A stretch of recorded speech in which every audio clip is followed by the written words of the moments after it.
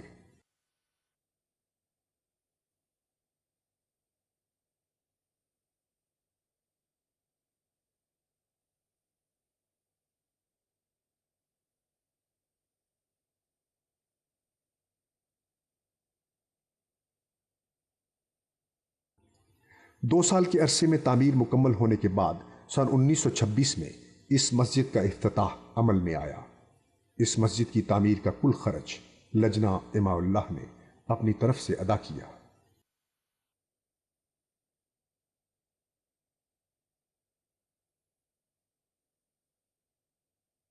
حضرت مسیح موعود علیہ السلام کی پیش گوئی مسلح موعود میں جس موعود بیٹے کا وعدہ کیا گیا تھا، حضرت خلیفۃ المسیح ثانی رضی اللہ نے اللہ تعالیٰ سے اطلاع پا کر 28 جنوری سن 1944 میں پہلی مرتبہ اس کے موافق مسلح موعود ہونے کا دعویٰ کیا۔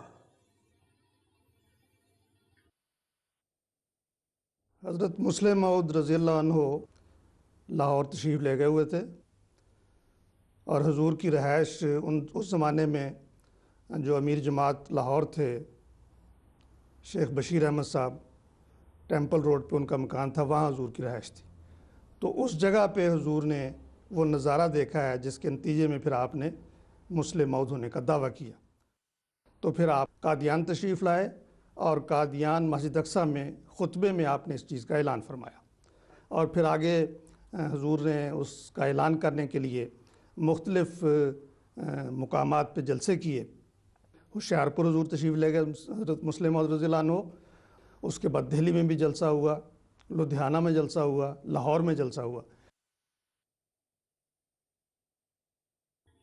ایک مذہبی جماعت کے روحانی پیشوا ہونے کے ناطے حضور ملک کے سیاسی امور میں حصہ لینے سے احتراز فرماتے تھے، لیکن ہندوستان میں بسنے والے مسلمانوں سے محبت کی وجہ سے اور اس لیے کہ مسلمانوں کی عام بہبود پر سیاست کا بہت گہرا اثر پڑتا تھا، حضور نے محسوس کیا کہ یہ ان کا فرض ہے کہ اس سلسلے میں تمام امور سے مسلمانوں کو آگاہ کریں اور ان کی رہنمائی فرمائیں۔ اس زمانے میں بعض مسلمان لیڈروں نے یہ سمجھا کہ چونکہ یہاں پر انگریزوں کی حکومت ہے اور ہم پوری طرح سے اسلام پر عمل نہیں کر سکتے، اس لیے ہمارے لیے ضروری ہے کہ ہم ہندوستان سے ہجرت کر جائیں۔ یہ سمجھا گیا کہ افغانستان مسلمان ریاست ہے تو ہم افغانستان چلے جائیں۔ تو افغانستان میں تو کوئی ایسی تیاری تھی نہیں کہ اتنی لوگ جو ہیں ہزاروں کی تعداد میں وہاں جا رہے ہیں، تو وہ لوگ وہاں پہنچے جب تو ان کو کسی نے ریسیو نہیں کیا۔ کچھ لوگ وہاں ٹک گئے، کچھ لوگ پھر بھوکے مرتے ہوئے واپس آئے، کچھ لوگ رستے میں مر گئے، کچھ واپس آ گئے، جائیدادوں سے بھی حادثات سے گئیں، تو بجائے فائدے کے الٹا نقصان ہوا۔ اور حضرت مسلح موعود رضی اللہ تعالیٰ عنہ نے بالکل ابتدا میں اپنی دور اندیشی سے یہ فرمایا تھا کہ اس تحریک کا کوئی فائدہ نہیں ہے، بلکہ یہ الٹا مسلمانوں کے لیے نقصان کا باعث ہوگی۔ في ذاك الوقت بدأ علماء غير المسلمين بكتابة اس دوران کئی غیر مسلم لکھنے والوں نے حضور صلی اللہ علیہ وسلم کی زندگی کے بارے میں جھوٹی باتیں شائع کی، جس کے نتیجے میں ہندوستان میں بسنے والے مسلمان اور دوسرے مذہبی جماعتوں کے درمیان حالات انتہائی کشیدہ ہو گئے۔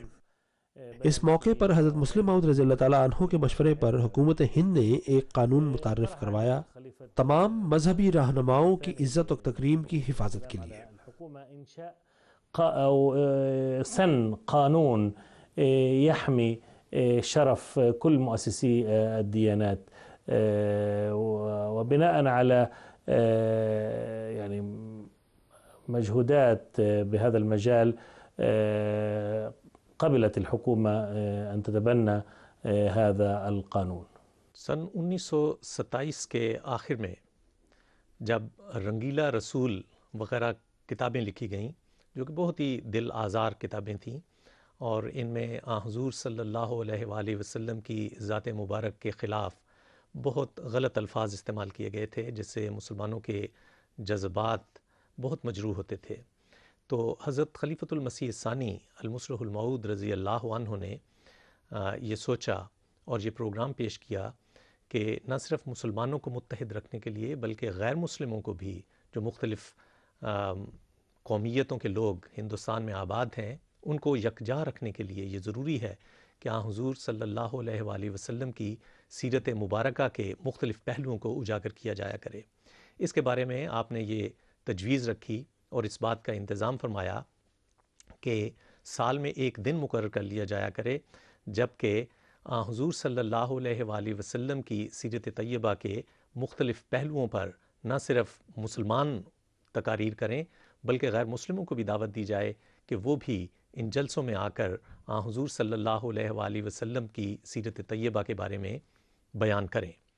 اس کا بہت ہی اچھا اثر ہوا اور اس کی وجہ سے جو مختلف اعتراضات پائے جاتے تھے یا غلط فہمیاں پائی جاتی تھیں حضور صلی اللہ علیہ وآلہ وسلم کے متعلق اور اسلام کے متعلق وہ دور ہوئیں اور مسلمانوں کو اور ہندوؤں، عیسائیوں، سکھوں کو آپس میں متحد ہونے کا ایک ذریعہ ان کے ہاتھ آ گیا۔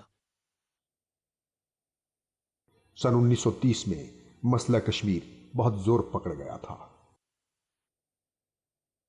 مسلمانوں میں بھی ایک تحریک پیدا ہوئی کہ کشمیر کے لیے کچھ کرنا چاہیے، چنانچہ ایک اجتماع ہوا اور اس میں علامہ اقبال بھی شریک ہوئے، اس میں جو ہیں عبد المجید صاحب سالک تھے اور چند لوگ تھے۔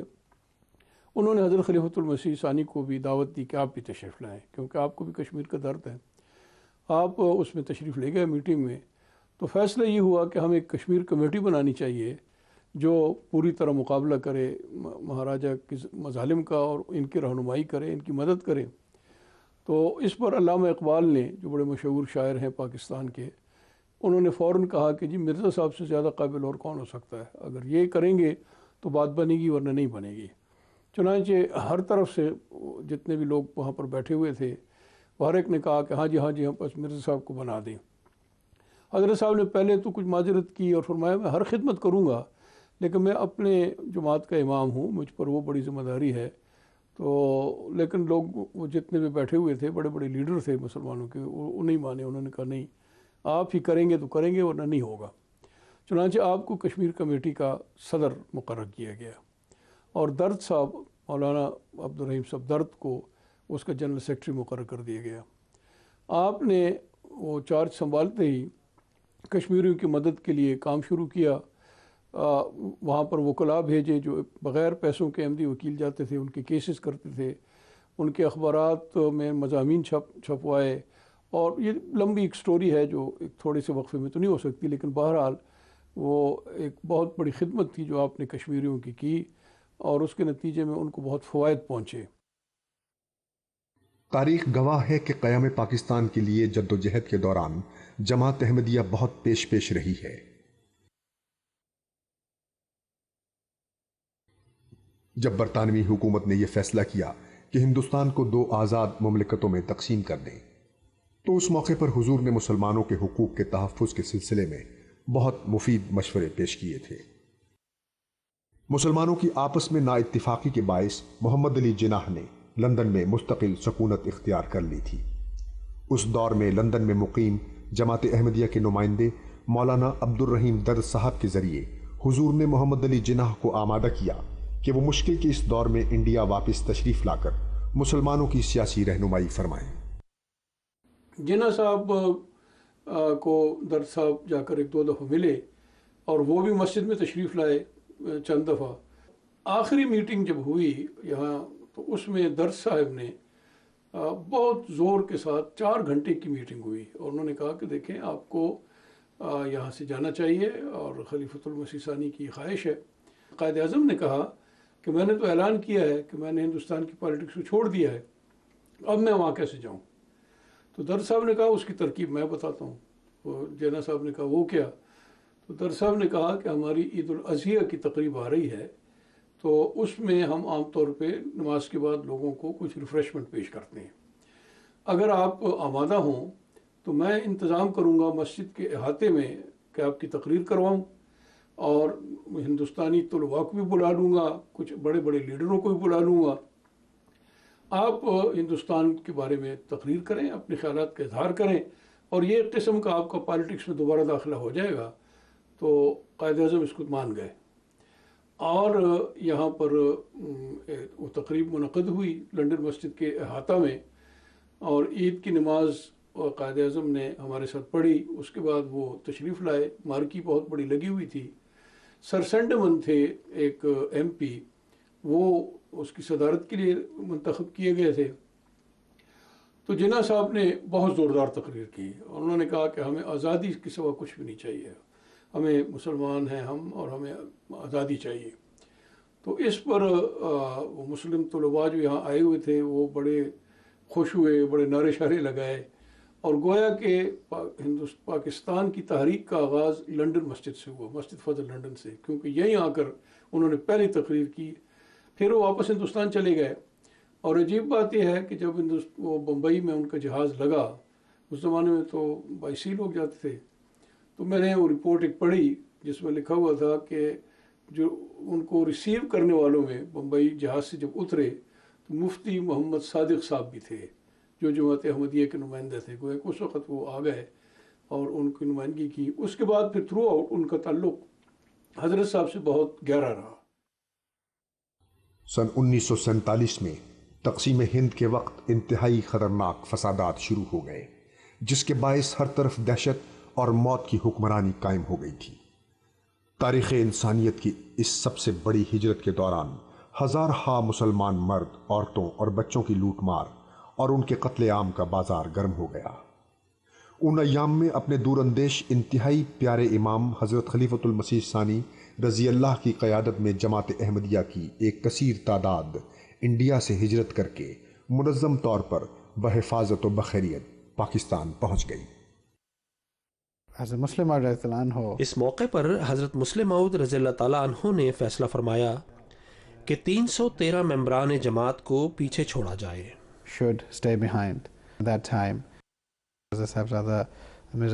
حضرت صاحبزادہ مرزا وسیم احمد صاحب قادیان میں ہی رہے تاکہ اس وقت نئے وجود میں آنے والے ہندوستان میں ایک مرکزی کردار ادا کر سکیں. 20 ستمبر سن 1948 کو جماعت احمدیہ کے نئے مرکز کے طور پر ایک نئے شہر ربوہ کی بنیاد رکھی گئی.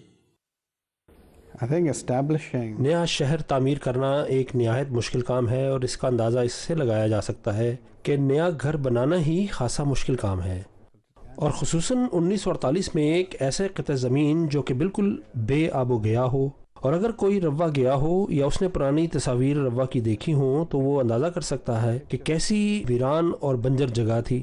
لیکن حضرت مسلم موعود رضی اللہ تعالیٰ عنہ نے دعا فرمائی اور اس جگہ کا انتخاب کیا اور بے پناہ ہمت اور کوشش سے اس جگہ کو آباد کیا. اور عموماً شہر یا قصبہ وغیرہ پہلے آباد ہونے میں کئی 100 سال لے لیتے ہیں، لیکن اس حوالے سے روا منفرد حیثیت رکھتا ہے، اور ایک نئے شہر کو جو کہ گورنمنٹ کی منصوبے سے تیار نہ ہوا، محض حضرت مسلم موعود رضی اللہ تعالیٰ عنہ کی دعاؤں اور آپ کی بے پناہ دلچسپی کی وجہ سے، جس کو خدائی تائید حاصل تھی، تعمیر ہوا ہے.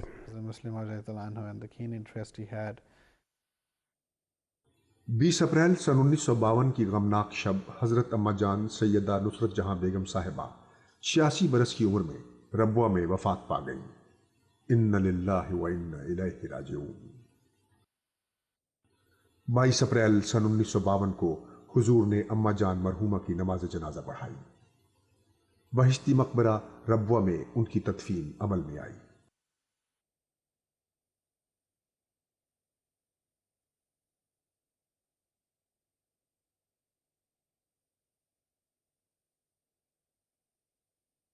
حضرت مسیح موعود علیہ السلام سے ان کی شادی ایک عظیم پیشگوئی کے تحت انجام پائی تھی. اللہ تعالیٰ نے ان کو وہ عظیم روحانی اولاد عطا فرمائی جو اسلام کا پیغام دنیا کی تمام قوموں تک پہنچانے کی موجب بنی اور احمدیت کی ترقی کی باعث بن گئی. حضرت خلیفۃ المسیح ثانی کے دور خلافت میں بہت سی سازشوں نے احمدیت کے خلاف سر ابھارا. حضور نے حیرت انگیز جرأت مندی سے ان تمام نامساعد حالات کا سامنا کیا. انہوں نے فرمایا کہ ہر سازش ناکام ہو جائے گی اور احمدیت کا قافلہ انشاءاللہ ہمیشہ آگے سے آگے قدم بڑھاتا چلا جائے گا، اور اسی کے موافق اللہ کے خاص فضل و رحمت کے طفیل ہر سازش ناکام ہوئی اور جماعت احمدیہ ہمیشہ ترقی کی راہوں پر گامزن رہی. In 1953, 1953 میں جماعت احمدیہ کو پاکستان کے بے رحم عوام کا سامنا کرنا پڑا، اور اگر تاریخ کا مطالعہ کریں تو وہاں واضح نظر آتا ہے کہ کس طرح ممبران جماعت نے جانیں قربان کی اور کس طرح پورے ملک میں جماعت کے خلاف مظاہرے کیے گئے۔ جماعت کو بڑی خطرناک صورتحال کا سامنا کرنا پڑا، لیکن اس وقت بھی حضرت مسلم موعود رضی اللہ تعالیٰ عنہ نے بڑے حوصلے اور ہمت کے ساتھ تمام بیرونی مخالفتوں کا سامنا کیا اور ممبران جماعت کو صرف دعا کا ارشاد فرمایا۔ یہ وہ اعتماد تھا جو حضرت مسلم موعود رضی اللہ تعالیٰ عنہ کو جماعت احمدیہ کے پیغام اور جماعت پر تھا، اور معلوم ہوتا ہے کہ ممبران جماعت کی دعا کو اللہ تعالیٰ نے سنا اور ایسی صورتحال میں تمام معاملات حل ہو گئے، اور مخالفت کرنے والوں کے سربراہ اور لوگوں کو بھڑکانے والے خود سرعام رسوا ہوئے اور تمام مخالفت یکلخت ختم ہو گئی۔ and as a result of that, جب ایک مرتبہ جماعت پر ایک نہایت نازک وقت آیا تو آپ نے اپنی محبوب جماعت کے ممبران کے لیے اعلان فرمایا، اللہ تعالیٰ نے جماعت احمدیہ کا سلسلہ خود جاری فرمایا ہے۔ آج اگر یہ مخالفین اپنی سازشوں میں جیت گئے تو ہمیں ماننا پڑے گا کہ ہم غلطی پر تھے، لیکن اگر فتح ہمارے نصیب میں ہے تو یہ مخالفین یقیناً ناکام و نامراد ہوں گے۔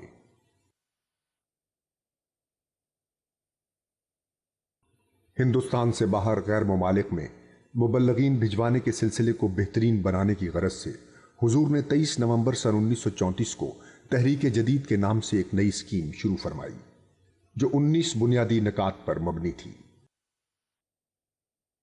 اس پیش قدمی کے نہایت خاطر خواہ نتائج برآمد ہوئے۔ مختلف ممالک میں متعدد مشن ہاؤسز کا قیام عمل میں آیا اور ان کی بدولت ہزاروں لوگ بیعت کر کے دائرہ احمدیت میں داخل ہونے لگے۔ قرآن مجید کے متعدد زبانوں میں تراجم کیے گئے۔ اس اسکیم کے تحت جماعت میں قربانی اور خلوص کی ایک نئی لہر پیدا ہوئی۔ نوجوانوں نے اپنی زندگیاں جماعت کے لیے وقف کر دی۔ آہستہ آہستہ تحریک جدید کا یہ فنڈ ایک مستقل صورت اختیار کر گیا۔ آج قرۂ ارض پر جو بے شمار احمدیت کے مراکز نظر آ رہے ہیں وہ زیادہ تر اسی فنڈ کی بدولت ہیں۔ حضرت خلیفۃ المسیح ثانی رضی اللہ خلافت کے عظیم منصب پر سن 1914 میں فائز ہوئے تھے۔ 1939 میں ان کی بابرکت خلافت کے پہلے 25 سال پورے ہوئے۔ سر محمد ظفر اللہ خان صاحب رضی اللہ نے یہ تجویز پیش کی کہ اس مبارک موقع پر ایک تقریب منانی چاہیے۔ نئے دور کے آغاز کے لیے اس سال یعنی سن 1939 میں دسمبر میں جلسہ سالانہ کے موقع پر حضرت خلیفۃ المسیح ثانی رضی اللہ کے دور خلافت کی سلور جوبلی کے حوالے سے ایک تقریب کا اہتمام کیا گیا۔ اس جشن کے موقع پر احمدیت کے جید علماء نے علمی تقاریر کی۔ جلسہ گاہ تک احباب جماعت ایک ہجوم کی شکل میں چل کر گئے اور منارت المسیح پر چراغاں کیا گیا۔ 2,70,000 روپے کا ایک چیک حضور اقدس کی خدمت میں جماعت کی جانب سے پیش کیا گیا، جس کے بارے میں حضور نے فرمایا کہ یہ رقم جماعت کے بڑے پیمانے کے منصوبوں پر خرچ کی جائے گی۔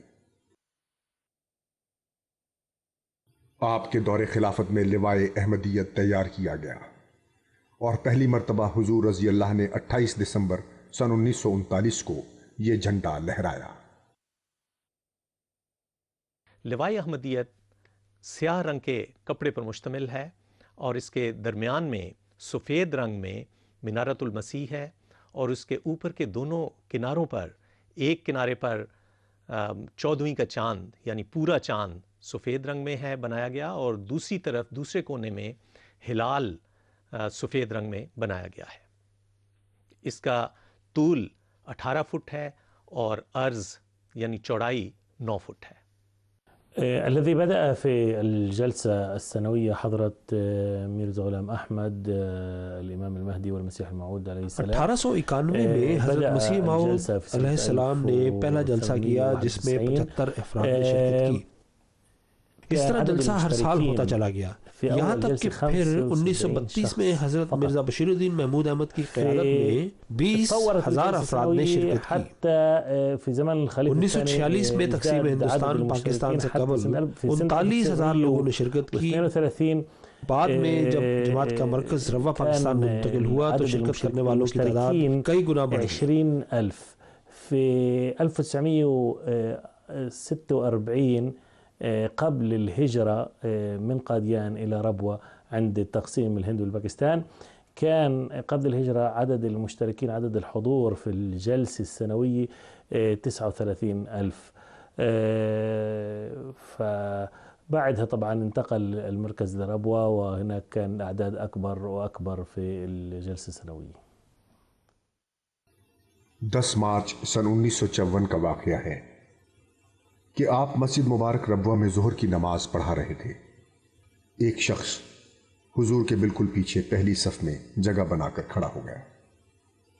نماز کے بعد جب آپ واپس جانے کے لیے کھڑے ہوئے تو اس شخص نے زہر میں بجھے ہوئے ایک لمبے تیز دھار خنجر سے حضور کی گردن مبارک پر قاتلانہ حملہ کر دیا. حضرت مسلم موعود رضی اللہ تعالیٰ عنہ 1955 میں حملے کے کچھ عرصے کے بعد ایک مختصر وقت کے ساتھ یورپ تشریف لائے. اس دورے کے خصوصی مقاصد میں سے ایک آپ کی صحت تھی اور یورپ کے مختلف معالجوں کو ملنا تھا اور ان کی رہنمائی آپ کی صحت کے بارے میں حاصل کرنا تھی. لیکن حضرت مسلم موعود رضی اللہ تعالیٰ عنہ کے ذہن میں اس وقت بھی سب سے پہلے جماعت کی ترقی اور تبلیغ کا ہی خیال تھا، اور نہ تو پہلے بھی آپ نے آرام کیا تھا اور نہ ہی یورپ آنے کے بعد، بلکہ ہر لمحہ یہی خیال دل میں تھا. اس مختصر دورے میں آپ نے بہت سارے مشن ہاؤسز کا دورہ کیا اور مربیان کو جو یہاں پر خدمت دے رہے تھے ان کو فائدہ مند نصائح فرمائے. اس موقع پر جو ایک کوشش کی گئی وہ حضور کی یورپ کے مربیان کے ساتھ کانفرنس تھی، کیونکہ ان کا یہاں پر اکٹھا ہونا آسان تھا، اور اس کانفرنس میں کئی نئی تجاویز پیش کی گئیں. اس موقع پر نہ صرف انہیں حضرت مسلم موعود رضی اللہ تعالیٰ عنہ کے ساتھ بیٹھنے کا موقع ملا، بلکہ آپ سے رہنمائی اور نصائح بھی حاصل کیں، اور اسی طرح جماعت احمدیہ کے پیغام کو مزید تیزی سے آگے بڑھانے کے مختلف تجاویز پیش کی گئیں، اور ان میں سے چند کو اپنا لیا گیا. اس دورے کی ایک اہم خصوصیت یو کے اور یورپ کے پرانے رہنے والے احمدیوں سے ملاقات تھی، یعنی اس بر اعظم پر رہنے والے احمدیوں سے. اس طرح ان کو حضرت مسلم موعود رضی اللہ تعالیٰ عنہ کے سے ملنے کا موقع ملا، اور حضرت مسلم موعود رضی اللہ تعالیٰ عنہ یہاں قیام کرنے کے بعد ستمبر میں واپس پاکستان تشریف لے گئے. حضور نے تاریخ اسلام کے واقعات کو بہتر رنگ میں سمجھنے اور یاد رکھنے کے لیے ہجری شمسی کیلنڈر کا اجرا کیا. اس کی بنیاد سولر کیلکولیشن سسٹم پر ہے. ہر ماہ کے لیے انتہائی مناسب نام چنا گیا ہے جو کہ تاریخ اسلام کے بعد اہم واقعات کی طرف اشارہ کرتا ہے. اس طرح آپ رضی اللہ تعالیٰ عنہ نے سال کے تمام مہینوں اور کیلنڈر کو نیا نام دیا، اور یہ تمام کسی اسلامی تاریخ کے اہم واقعے کی طرف اشارہ کرتے ہیں، مثلا صلح، تبلیغ، امان، شہادت، ہجرت، احسان، وفا، ظہور، تبوک، اخا، نبوت اور فتح. یہ 12 نام ایک عام کیلنڈر کی طرح ہیں اور سولر کیلکولیشن سسٹم کے اعتبار سے ہیں. Normal calendar 12 months are there. 200 سے زائد کی تعداد میں حضرت خلیفۃ المسیح ثانی رضی اللہ کی تحریر شدہ کتابیں، رسائل، پمفلٹ ان کے غیر معمولی پاکیزہ عارفانہ امتیاز کی حامل اور ہمیشہ زندہ رہنے والی تحریرات کا منہ بولتا ثبوت ہیں. 27 دسمبر سن 1957 کو حضور نے ایک نئی مبارک تحریک کا اجرا کیا جس کا نام حضور نے وقف جدید انجمن احمدیہ رکھا. اس انجمن کے قیام کا بنیادی مقصد اندرون ملک دیہاتی علاقوں میں تبلیغ اور درس و تدریس کے کام کو آگے بڑھانا تھا. یہ قریباً آخری عمر کی حضور کی یہ تحریک تھی، تحریک وقف جدید، جو آپ نے آخری عمر میں کی، اور اس کے لیے بھی آپ نے یہ نہیں کہ اس میں کوئی کمزوری نظر آتی ہے یا بڑھاپا نظر آتا ہے، بلکہ اس میں آپ نے یہاں تک فرمایا کہ اس تحریک کے متعلق، اس کے مفید ہونے کے متعلق مجھے اتنا یقین ہے کہ اگر مجھے اس کے لیے اپنے کپڑے اور اپنی جائیداد بیچ کے کام کرنا پڑے تو میں وہ بھی کروں گا. اتنا جذبات جوش تھا اس میں. حضور نے صاحبزادہ مرزا طاہر احمد صاحب رحم اللہ کو اس تحریک کا پہلا ڈائریکٹر یعنی ناظم ارشاد مقرر فرمایا. وقف جدید سکیم حضور کی جاری کردہ آخری تحریک تھی. المسيح محمد عليه السلام تلقى نبوءة ونبوءات حتى بخصوص أولاده وخاصة حضرت مسیح موعود علیہ السلام کو کثرت سے انتہائی قابل اولاد کے بارے میں اللہ تعالیٰ کی طرف سے الہامات ہوتے رہے، اور خصوصاً حضرت مسیح موعود رضی اللہ تعالیٰ عنہ کے بارے میں عربی میں ایک لمبی پیش گوئی ہے۔ اس کا مختصراً ذکر کر دیتا ہوں کہ اللہ تعالیٰ آپ کو کثیر اولاد عطا فرمائے گا اور وہ پاک ہوگی، اور یہ بھی کہ آپ کی نسل کی شناخت اور پہچان آپ کے والد کی بجائے خود آپ علیہ السلام کی ذات بابرکت سے ہوگی۔ ہم دیکھتے ہیں کہ اللہ تعالیٰ کے فضل سے 52 سال جماعت کی قیادت کی۔ آپ کے بیٹے حضرت مرزا ناصر احمد رحم اللہ علیہ تیسرے، اور پھر ایک اور بیٹے حضرت مرزا طاہر احمد رحم اللہ علیہ چوتھے خلیفہ ہوئے، اور آپ کی صاحبزادی موجودہ خلیفہ کی والدہ ہیں۔ مختصراً یہ کہ آپ کی اولاد میں سے خلفاء بھی ہوئے اور بہت سارے ایسے واقفین زندگی جنہوں نے اپنی زندگیاں جماعت کے اہم عہدوں پر خدمت کرتے ہوئے گزاریں اور پوری دنیا میں اسلام کی خدمت سر انجام دی۔ ابن أخوه جاء الخليفة الخامس حضرت مرزا مسرور أحمد، فهذه البركات رأينا أن من أولاد المصلح الموعود الخليفة الثاني ومن بناته أيضا جاء الخلفاء ورجال الذين حصلوا على مناصب عليا في الجماعة وخدموا الجماعة بكل حب وتفاني، خدموا الإسلام في جميع أنحاء المعمورة۔ حضور کی صحت دن بدن گرتی چلی جا رہی تھی۔ 8 نومبر سن 1965 کی صبح 2:20 پر وہ المناک گھڑی آن پہنچی جب آپ تقدیر الہی کے تحت اس جہان فانی سے کوچ کر گئے۔ ان للہ و انا الیہ راجعون۔ اس دردناک خبر نے جماعت کو ہلا کر رکھ دیا۔ ہر فرد جماعت کا اپنے محبوب عظیم کوہ وقار آقا کی مفارقت پر غم سے برا حال تھا۔ ان کے گہری دلی صدمے کا اندازہ ورطۂ تحریر میں لانا ناممکن ہے۔ ان کے لیے یہ صدمہ انتہائی پریشان کن اور کمر توڑ دینے والا تھا۔ ایسا محسوس ہوتا تھا کہ یہ خلا پر ہونا اگر ناممکن نہیں تو مشکل ترین ہے۔ بہرحال ہر ایک نے جان لیا کہ اللہ کی منشا یہی ہے اور کوئی انسان لافانی نہیں۔ ممبران جماعت دیوانہ وار ربوہ کی طرف چل پڑے۔ کثیر تعداد میں احباب جماعت ربوہ اکٹھے ہو گئے تاکہ باہم مل کر غم بانٹیں اور اس مقدس ہستی کی عظیم یادوں کو خراج تحسین پیش کریں جس نے نصف صدی سے بھی زائد عرصے تک جماعت کی ہر قدم پر رہنمائی فرمائی، اپنا پیار، ہمدردی اور سرپرستی ہر فرد جماعت کو بلا امتیاز عطا کی۔ حضرت مرزا ناصر احمد خلیفۃ المسیح الثالث رحم اللہ نے 9 نومبر 1965 کو بہشتی مقبرے ربوہ کے وسیع احاطے میں حضرت خلیفۃ المسیح ثانی رضی اللہ کی نماز جنازہ پڑھائی۔ دور و نزدیک سے حاضر ہونے والے تقریباً 50,000 فدائین نے حضور کا آخری دیدار کیا اور جنازے میں شرکت کی۔ بہشتی مقبرے ربوہ میں حضرت اما جان کے پہلو میں افراد جماعت نے اشکبار آنکھوں سے آپ کو سپرد خاک کیا۔ حضرت خلیفۃ المسیح ثانی رضی اللہ مسلم موعود کی وفات دراصل ایک ہماگیر شخصیت، دور رس نتائج پیدا کرنے والے عظیم الشان کارنامے انجام دینے والی شخصیت، ایک عظیم قائد و رہنما کی وفات تھی۔ آپ حیران کن قوتوں کے مالک، پیار کرنے والے، انتہائی ذہین و فتین اور بھرپور شخصیت کے مالک تھے۔ اس نصف صدی میں دور دور تک نظر دوڑانے سے بھی ایسا کوئی آپ کا ثانی نظر نہیں آتا جس نے مذہبی علماء، مشنری انجمنوں یا سیاسی رہنماؤں پر اپنی قابلیت کا ایسا اثر چھوڑا ہو۔ یعنی ہر طبقہ فکر کے لوگوں کی آپ نے نمایاں رنگ میں خدمت و رہنمائی فرمائی۔ جب کبھی موقع ملے تم کو دعائیں خاص کا یاد کر لینا ہمیں